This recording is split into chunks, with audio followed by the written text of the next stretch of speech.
இதுல பாஜகவோட ஒரு இணக்கத்தை கடைபிடிக்கிறார், அங்க ஒரு நெருக்கமா நம்ம இருந்துக்கலாம் அப்படின்னு. பாஜகவோட இணக்கப்பாட்டோட இருக்க போறாரா அப்படின்னோம்னா நிச்சயமா விஜய் அப்படி இருக்க மாட்டார் அப்படின்னு நான் நினைக்கிறேன். என்ன காரணம்னு கேட்டிங்கன்னா, விஜய் வந்துட்டு ஐடியாலஜிக்கலாகவே வந்துட்டு அவருடைய அரசியல் பரப்புரை என்னை பொறுத்த வரைக்கும் அவர் வந்துட்டு ஒரு பிஜேபி எதிர்ப்பாளர்லாம் ஒன்றும் கிடையாது.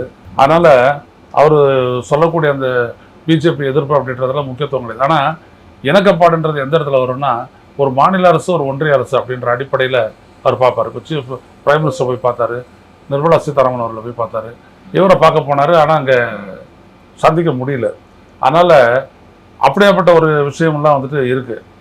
அமித்ஷா வந்து சந்திக்கலை, ஏன் சந்திக்கலை அப்படின்றது தெரியல. இந்த மாதிரி விடயங்கள்லாம் இருக்குது. அதை பற்றி விஜயம் பேசலை, அவர் பிரசிடண்ட்டையும் பேசலாம், அவங்களும் பேசலை, அப்படியே போயிடுது, ரகசியமே போயிடுது.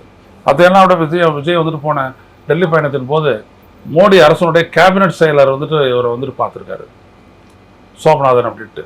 அவர் என்ன இவர்கிட்ட பேசினார் அப்படின்ற விஷயத்தை இவர் தெரிவிக்காத இருக்காரு. ஆனால் அதுக்கப்புறம் இவர் எல்லா டெல்லி ப்ரோக்ராமும் கேன்சல் பண்ணிட்டு ஒரு தமிழ்நாட்டுக்கு வந்துட்டார். அது எதனால் அப்படின்றது தெரியல. ஸோ இதெல்லாம் வந்துட்டு நம்ம ஒரு ஆழமாக பார்க்க வேண்டியது தான். அதனால் மோடி அரசுக்கும் இங்கே தமிழ்நாடு அரசுக்கும் இடையிலான இணக்கப்பாடு எப்படியாப்பட்டதாக இருக்கும் அப்படின்றது நம்ம இப்போதைக்கு சொல்ல முடியாது.